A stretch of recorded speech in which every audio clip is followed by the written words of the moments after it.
ये परमात्मा का नियम है। हमने बढ़िया कर्म किए, पुण्य कर्म किए, लेकिन परमात्मा ने पाप का कर्म हमारे साथ भेज दिया। हम पुण्य कर रहे हैं, पूजा कर रहे हैं, पाठ कर रहे हैं, जाप कर रहे हैं, यज्ञ कर रहे हैं, हवन कर रहे हैं, दान कर रहे हैं, वो पुण्य का कर्म तो परमात्मा सेविंग अकाउंट में डाल रहा है और वहां से निकाल कर तुम्हें पिछले जन्म का जो प्रारब्ध वो कर्म है वो तुम्हें भेज रहा है। तो आप पुण्य करते हुए पाप कर्म को भोगने के लिए आपको कष्ट होगा कि नहीं, बोलो ना।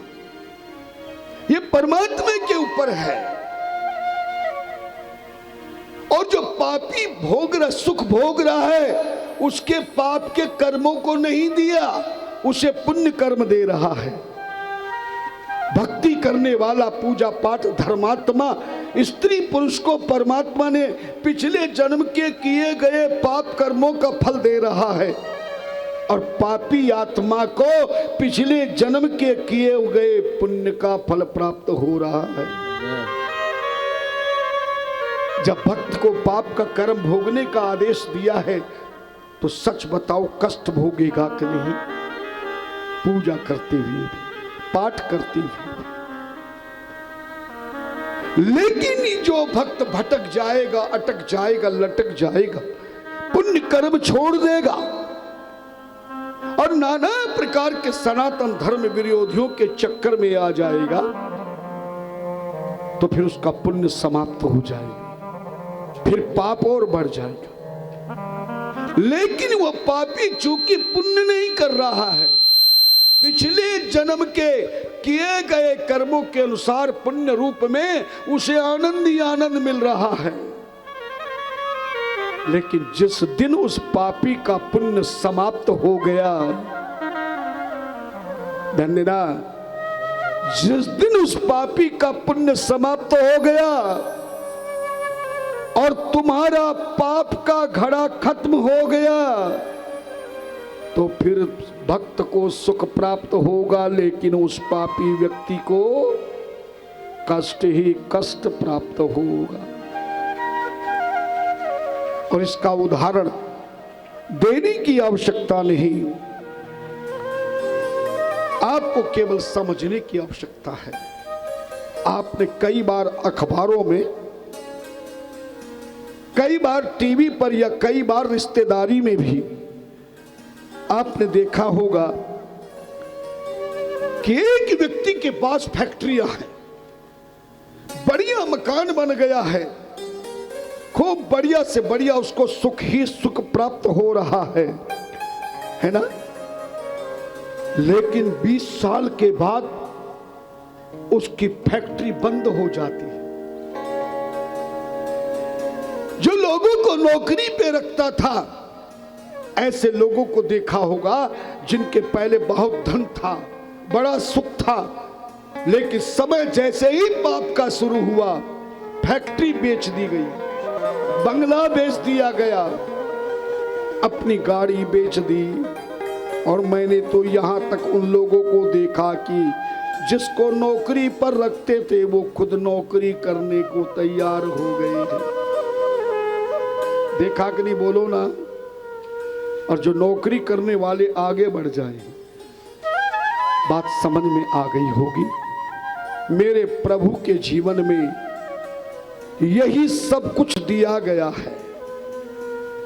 आप भी इस बात का ध्यान रखें, कितना दुख आ जाए, आप में से कोई ऐसा भक्त है जो एक भी भक्त की कथा में किसी भक्त को सुखी होते हुए देखा?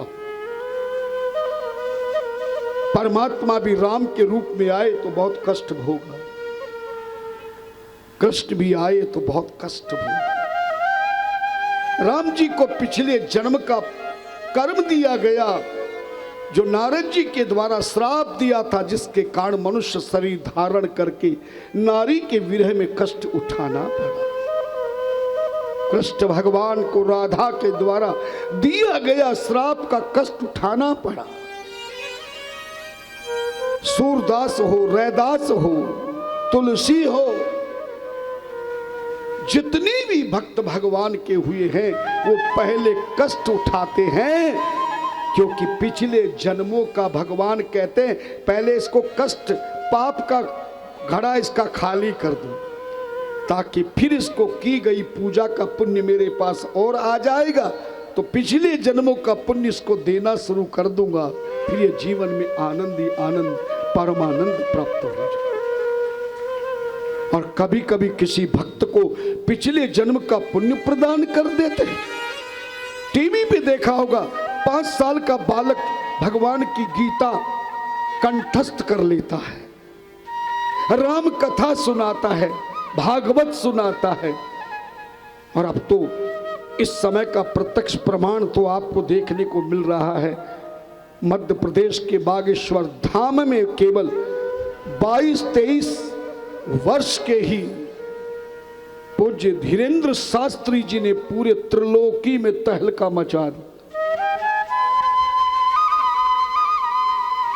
और जो बड़े बड़े संस्कृत विद्यालयों में 15 साल की विद्या प्राप्त की, कंठस्थ किया, आज वो बड़े बड़े विद्वान भी धीरेन्द्र शास्त्री जी के चरणों को छू रहे हैं। और पूज्य धीरेन्द्र शास्त्री जी कौन से संस्कृत विद्यालय में गए, कौन सी तपस्या करी, कौन सा भजन किया? उन्होंने खुद अपने मुख से कहा कि मैं विद्यालय में पढ़ते पढ़ते मुझे ये शक्ति प्राप्त हो गई थी। अर्थात पिछले जन्म के किए गए पुण्य का प्रादुर्भाव उन्हें प्राप्त हो रहा है। और ऐसे ऐसे कथावाचकों को देखा होगा कि परमात्मा ने खूब पुण्य दिया, वो भारतवर्ष में नहीं पूरे विश्व के बड़े सबसे बड़े कथावाचक बन गए और पुण्य करना छोड़ दिया, पाप ही पाप करते रहे। और जब पुण्य समाप्त हो गए तो विशाल लाखों व्यक्तियों की गद्दी पर बैठने वाला आज उसे कोई नाम लेने वाला नहीं है।